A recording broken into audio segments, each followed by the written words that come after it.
जवान झाली भाकर तुकड्याची, गालीत निघाली माझी मैना चांदणी शुक्राची. मैना खचली मनात मैना खचली मनात, ती रुसली डोळ्यात, नाही हसली गालात. हात उंचावून उभी राहिली, माझ्या जीवाची होती या काहिली. माझी मैना गावाकडे राहिली, माझ्या जीवाची होती या काहिली.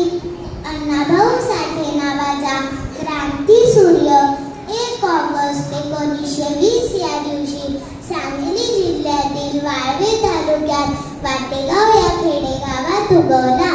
त्यांच्या वडिलांचे नाव भाऊराव सिद्धोजी साठे व आईचे नाव बालूबाई होते.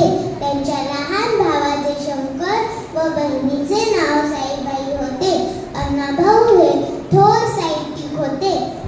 माझी मैना गावाकडे राहिली यासारख्या ठसकेबाज, छकडी आणि फकीरा, वारणेचा वाघ, माकडीची माळ, मास्तर यांसारख्या कादंबऱ्या त्यांनी लिहिल्या. अण्णाभाऊ अल्पशिक्षित असले तरी त्यांनी लिहिलेल्या कादंबऱ्या समाज गुणांचा तो प्रकट हुंकार आहे. समाज परिवर्तन मानणारा हा साहित्यिक स्वातंत्र्य चळवळीच्या जनसागरात गुंतलेला लढाऊ माणूस अण्णांनी आपल्या लेखणीतून उभा केला.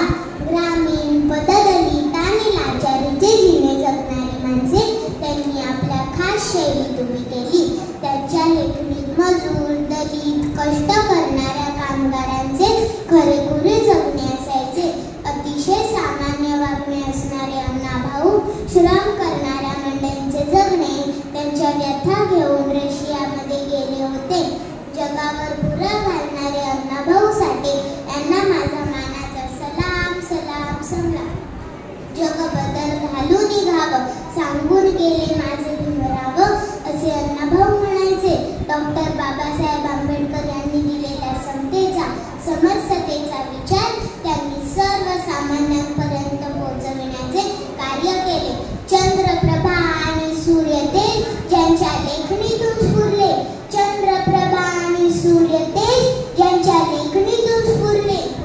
स्मरणाने तुमच्या अण्णाभाऊ लक्ष लक्ष दीप पेटले. स्मरणाने तुमच्या अण्णाभाऊ लक्ष लक्ष दीप पेटले.